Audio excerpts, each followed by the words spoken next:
श्री अरे तू सांगितल्याप्रमाणे मी चेंजेस केले त्याच्यात. एकदा जरा मीटिंगच्या आधी बघून घे ना. ठेव ना बघतो. ओके. बरं मला सांग, नाशिकवरनं निघालेला टेम्पो पोचला का रे? आत्ताच मुंबईत पोहोचलाय. त्या ड्रायव्हरचा मला फोन आला होता. तो म्हणाला त्याला वाटेत खूप पाऊस लागला, काहीच दिसत नव्हतं. त्यामुळे मग एका घाटात त्याला थांबावं लागलं. नाही पण एका अर्थी बरं आहे, धो शपथ पडतोय हे.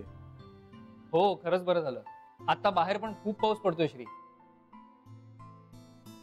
आता बाहेर पाऊस पडतोय? शपथ, या बंद केबिन मध्ये बसून ना आपल्याला काहीच कळत नाही. हे असं एका जागी बसून राहणं म्हणजे ना शिक्षाच वाटते मला. ऍक्च्युली बाहेर मस्त पाऊस पडतोय, आता अशी छान गरमागरम भजी, वडापाव, कणीस असं काहीतरी खायला पाहिजे, भिजायला पाहिजे. आपण काय कामं करत बसलोय. श्री तुला माहितीये, मागच्या वर्षी पावसाळ्यात आम्ही जून मध्ये एकदा तरी ट्रेकला जायचो. तशी जून मध्ये पाऊसच नाही झाला. आता कुठे सुरू झालाय? हो रे, पण आता पडायलाच पाहिजे पाऊस. हो आता खरंच पडायला हवा. पण श्री ह्यावेळेस पावसाने फार उशीर केला रे.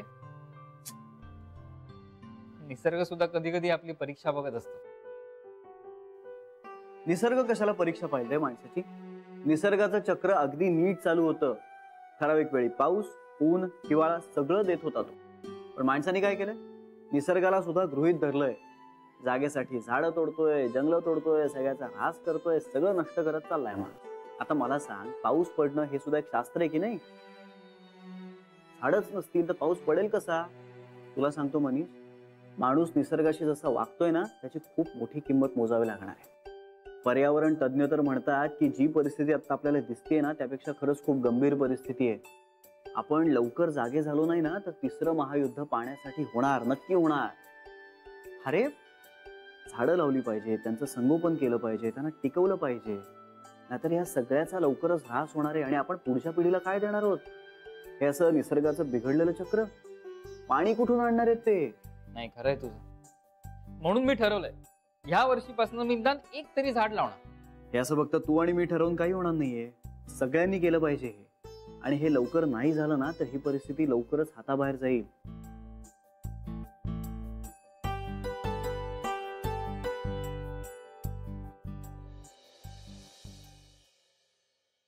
हॅलो. हो अगं, हो ग, हो स्मितुडी, हो अगं पटलंय मला. अगं बरोबरच आहे, तू बोलतेस म्हणजे बरोबरच आहे तुझं. मी चौकशी करतो. हा करतो.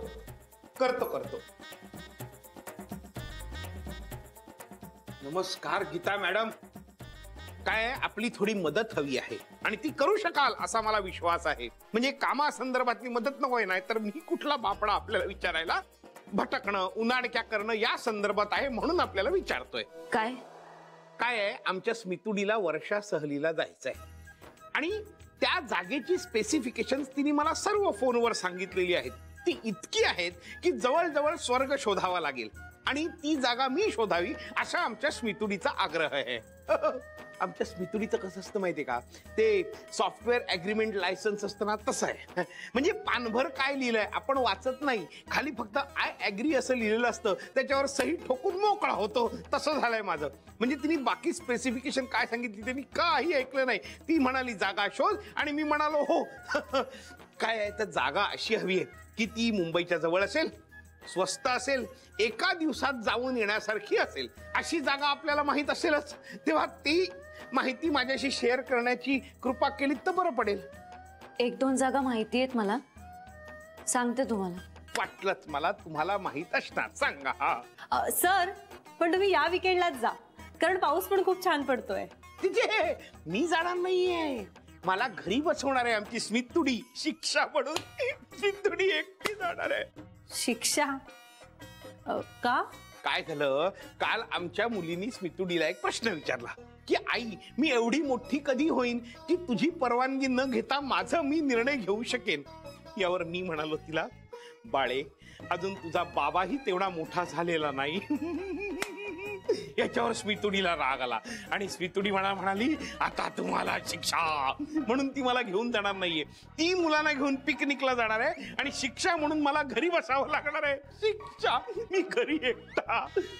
मी जातो, थोडं कामही करीन म्हणतोय, पण आपण ती जागा सांगण्याची कृपा कराल का? चला येतो, आपली रजा घेतो. गीता मॅडम, जान्हवी बस.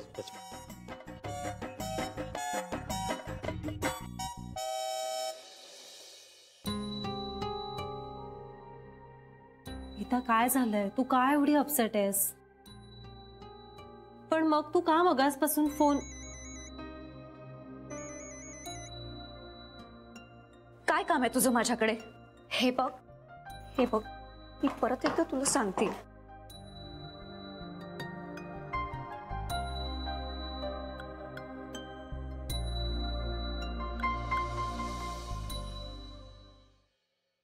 साहेब येऊ का? नंदन ये.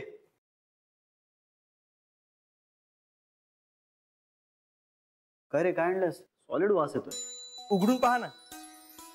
अरे सांग ना काय. साहेब बघा ना उघडून.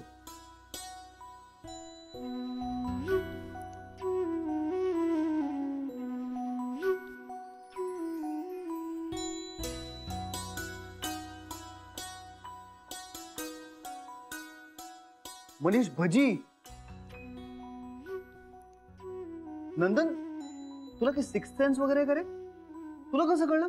म्हणजे मी आत्ता सांगत होतो मनीषला की मला भजी खावीशी वाटते आणि तुला तुला कसं कळलं? साहेब पाऊस पडतोय ना मस्त बाहेर, बायकोने घरून भजी बनवून पाठवली.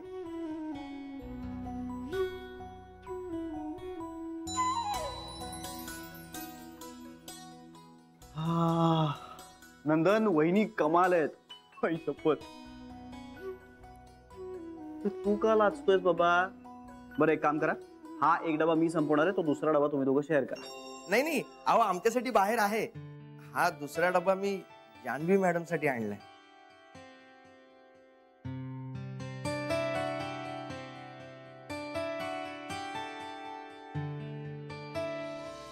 जान्हवीला द्यायला खरंच आवडलं असतं मला.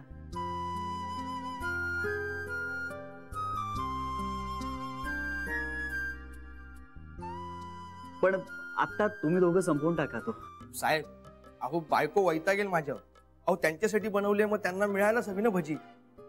अरे मला सुद्धा तिला द्यायला खरंच आवडेल, पण त्या ऑपरेशन नंतर तिला जरा पथ्य पाळावं लागतंय रे.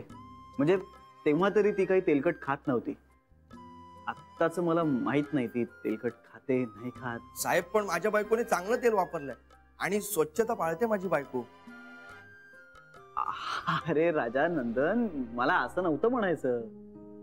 सिरियसली सांगतोय, तिला आता नाही खाता येणार. श्री पण अरे नंदनने दिली असं सांगूच नकोस, तू आणलीस असं सांग ना. कुठून? आपल्या कॅन्टीन मधून? आणि कॅन्टीन मधून स्टीलच्या डब्यातनं बस स्टॉप वर तिला भजी घेऊन जाऊ? नाही रे, कसा विश्वास बसेल तिचा? हा मग तुझ्या आईने दिली असं सांग.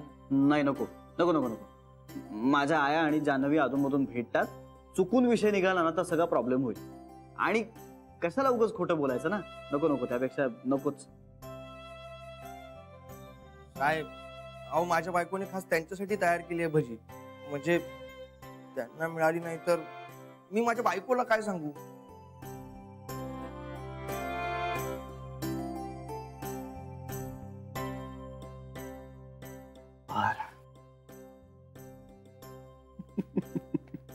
अरे रुसतोयस कसला? बरं ऐक, हा डबा घेऊन जा आणि मला डबा देऊ नकोस. त्याऐवजी ना भजी मला कागदात बांधून दे. मनीष साहेब चला गरमागरम खाऊया. चल चल श्री येतो. हो.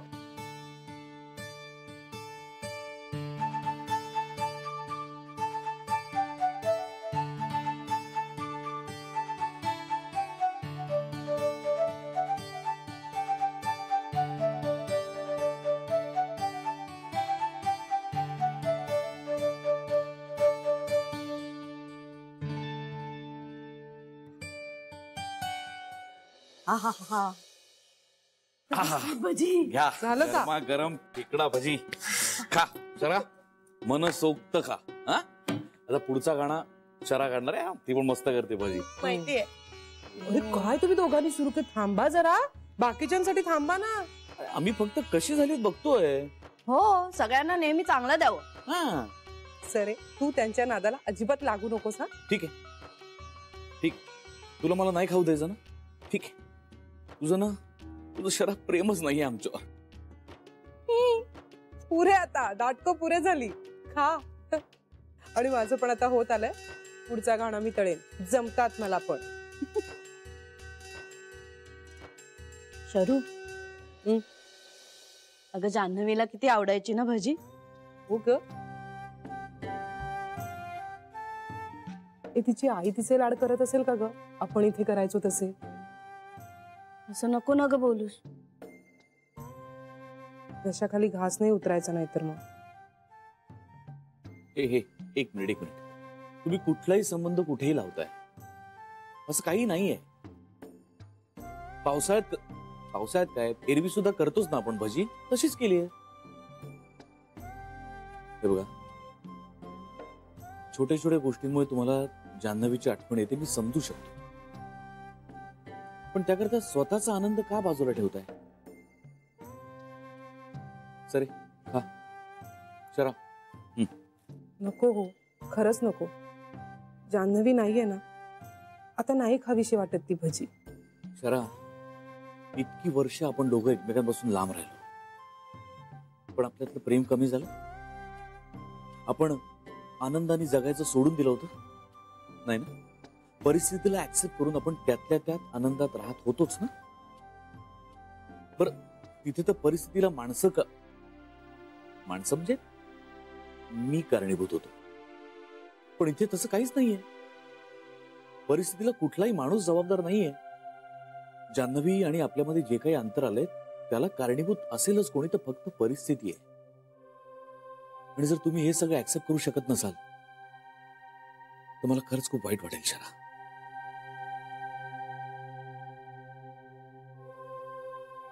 गोखले मंडळी कुठल्याही परिस्थितीला अगदी धीराने तोंड देतात, यावरचा विश्वास उडायला लागेल हळूहळू.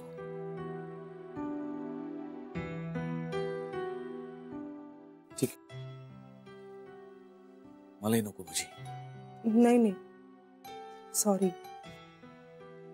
सॉरी ना, चुकून तोंडून निघून गेलो. हो भाऊजी, खरंच चुकून बोललो. बघा आता आम्ही हसतोय सुद्धा. नुसते हसतच नाही होत, हे बघा भजी पण खातोय. कुरकुरीत आहेत एकदम. जमतंय हो तुम्हाला पण. मी एक काम करते, सगळ्यांना बोलावून आणते, एकत्र भजी खाऊया. बस बस बस बस, तुम्ही शांतपणे भजी खा, मी बोलवतो सगळ्यांना. मस्त आले.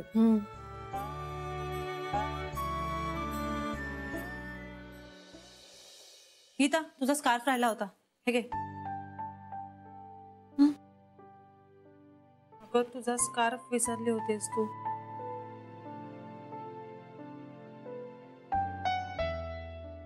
काय झालंय? काही नाही. काही झालेलं नसताना इतकी अपसेट नसतेस तू. सांग मला काय झालंय? काही नाही, I am all right.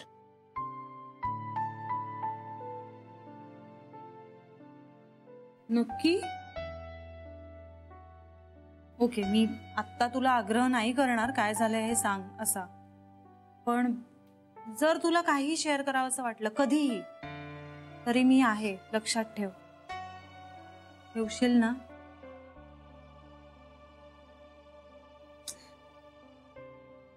Fine. जा तू. तू आधी डोळे पुस. तू बरी आहेस का नक्की? अरे एकदम बरी आहे. तू जा. नक्की? हो, तू जा. नीट राहा. बाय.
हाय. हाय.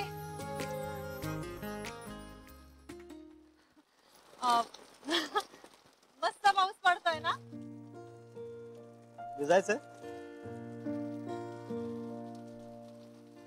छे छे, अजिबात नाही.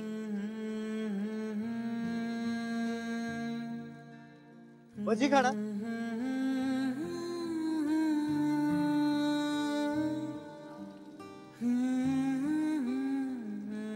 रस्त्यावरची आहे. पुढच्या वेळी बांधून आणे ना घरची भजी. नको. का? भजी आवडत नाही तुम्हाला? आवडतात, खूप जास्त आवडतात, पण भीती वाटते रस्त्यावरची खायची. तसं नाही हो, पण आत्ताच माझं मोठं ऑपरेशन झालंय, म्हणजे बरं नव्हतं ना, त्यामुळे आत्ताच्या कंडिशनला हे सगळं जरा अनहायजेनिक होईल. यात काय अनहायजेनिक? कसं तेल, कुठलं पीठ, थोडासा मातीचा वास, थोडासा गारवा. तुम्ही सर्रास खाता रस्त्यावरचं? नाही, आधी नाही खायचो, पण आता खायला लागलो. आता गंमत कळली मला यात. आत्ता म्हणजे हे असं झोकून देऊन प्रेम करायला लागल्यानंतर. मला ना जरा काळजीच वाटते तुमची. मला तुमची. एक मिनिट, तुम्ही माझी काळजी नका करू. मी खूप सांभाळते स्वतःला, खूप जपते. तुम्ही जपता की तुम्ही घाबरून राहता? नाही नाही नाही, बरोबर बरोबर बरोबर. तुम्हाला कशाची भीती वाटू शकते? नाही, तुम्ही असं करा, तुम्ही काही खाऊ नका, मी एकटाच खाईन अनहायजेनिक भजी. ठीक आहे?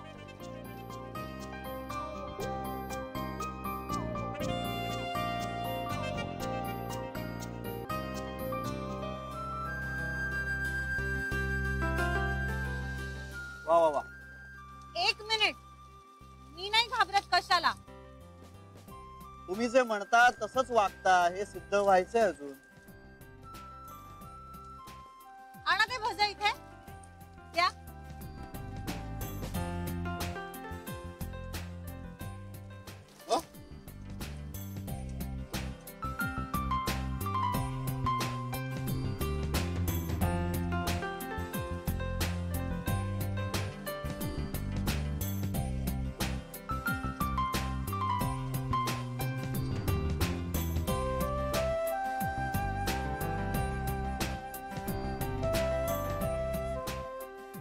कसं?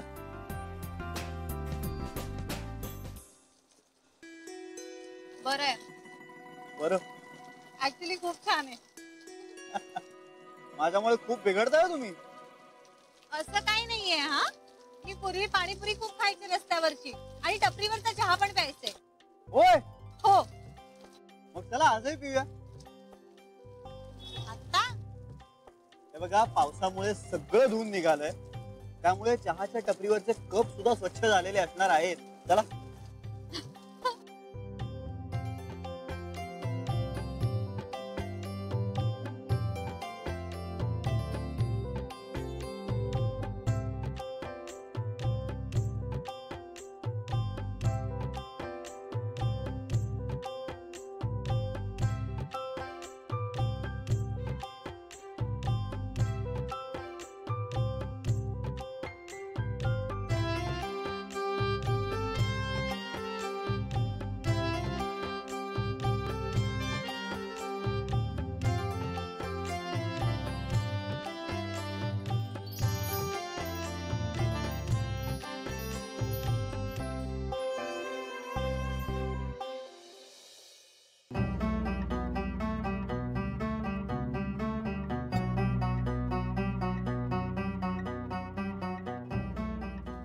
भिजताय तुम्ही. माहितीये मला, पण तुम्हाला हवं तसं वागा तुम्ही. मी मला हवं तसं वागतो. मला नको छत्री, मला भिजायचं, मनसोक्त भिजायचं. आणि हा पाऊस मला आजारी पाडूच शकत नाही. मला विश्वास आहे. इतका विश्वास वाटतो तुम्हाला? एवढे कसे वाहवत जाता तुम्ही? जरा थांबा ना. थांबलोच आहे मी. जान्हवी,